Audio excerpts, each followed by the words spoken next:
झप झप झप झप झप झप कमर तोहार करे लप लप लप लप लप लप देही में तोहरे तराना बा तराना बा तराना बा देखी के लोग दीवाना बा दीवाना बा दीवाना बा कि तया ठबाया जुबा भइल कि तया ठबाया जुबा भइल किने मुखर पूजा भइल मैडम। मैं चाहूंगी गाना आप गाइए, आपको मुझसे अच्छा लगता है। हाँ तो तू गाइए साथ में कि बोला धनिया कवन कलाकारी हो गई सूट साड़ी हो गई अभी बारू तो कुंवारी बेकरारी हो गई कवन बीमारी हो गई।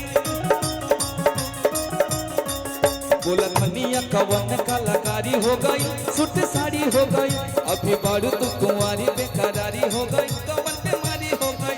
बोला कैसे अजूबा भई। अच्छे लग रहे थे आप अभी को। हमको लड़की पूछ रही हो क्या? नहीं जी, इतना बड़ा बड़ा दाढ़ी है। कलाकारी में भाव ना ना तो कलाकारी में तू ही ओढ़ता हूँ ठीक मुझे लगी।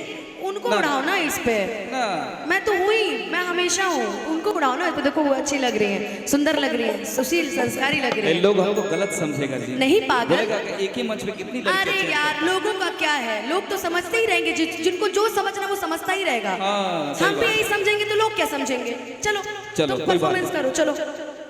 कि तया ठमाया जुबा भई। अरे पागल वो लहंगा है, चुनरी वो है। अरे हमको फर्क नहीं समझ में आता है जी। कचुप कचुप आदमी धरती पर। ओह माय गॉड, जोरदार तालियां बजा दीजिए दोनों के लिए। उफ हमको कुछ फील हुआ है ना? हमको लगता है अब शादी करने का हमारा उम्र हो गया। तुम घर चलो, तुम्हें हम फील करवाते हैं। कि तया ठमाया जुबा भई तने मुखर पूजा भइल मैडम किने मुखर पूजा भइल मैडम किने मुखर पूजा भइल। बोला धनिया कवन कलाकारी हो गई सूट साड़ी हो गई अभी बारू तो कुंवारी बेकरारी हो गई कवन बीमारी हो गई। बोला धनिया कवन कलाकारी हो गई सूट साड़ी हो गई अभी बारू तो कुंवारी बेकरारी हो गई कवन बीमारी हो गई। एक ठमाया जुबा भई तने मुखर पूजा भइल मैडम किने मुखर पूजा भइल मैडम किने मुखर पूजा भइल।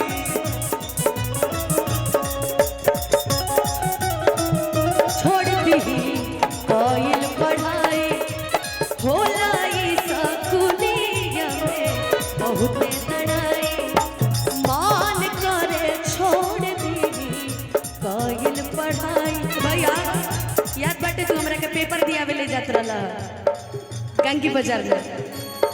होला ई सकुलिया में बहुत लड़ाई धाके कोनो काटा खींच ले बा दुपट्टा हमर जुआ जला देले बा। अरे तू भी मत खींचो। तहराया किया के तराया किया के कजराया जान झगड़ा करा देले बा। तहराया किया के गजराया जान झगड़ा करा देले बा। क्या बा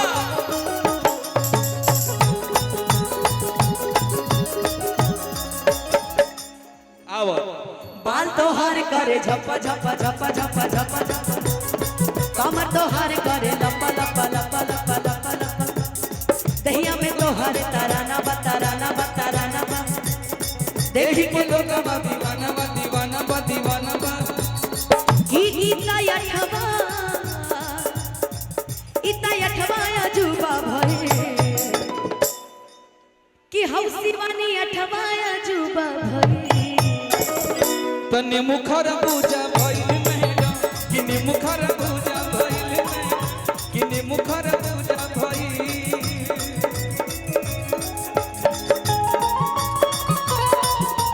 जरई रे गइलाना जाए पिया जवानी हमर जरई रे गइलाना एगो नचनिए कारण कनिया के भुलाई रे एगो नचनिए कारण कनिया के भुलाई रे। चलते रहे भैया।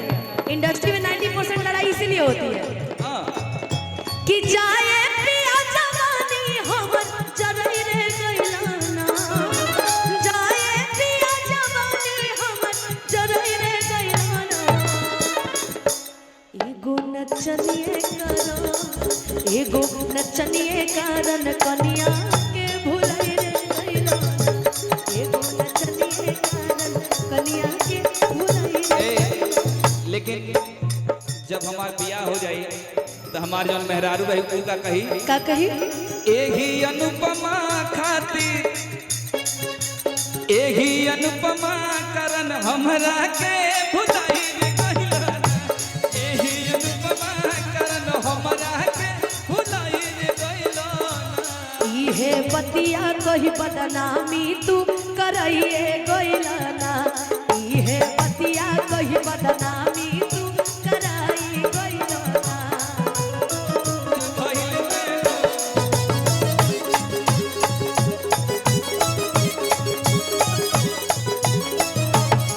और का चललू राह में तो डोलता में डोलता में डोलता में एही पलोगा तो बोलता में बोलता में बोलता में बोली में तोहरा तराना तराना तराना तराना एही पलोगा दीवाना दीवाना दीवाना दीवाना चललू राह में तो डोलता में एही पलोगा तो बोलता में बोलता में बोलता में बोली में तोहरा तराना तराना तराना यही बोलो दीवाना दीवाना दीवाना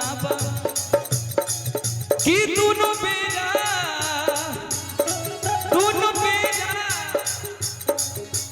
बेरा एकर पूजा भई तने मुखर पूजा भइल मैडम, ने मुखर पूजा भइल मैडम, कि ने मुखर पूजा भइल मैडम, कि ने मुखर पूजा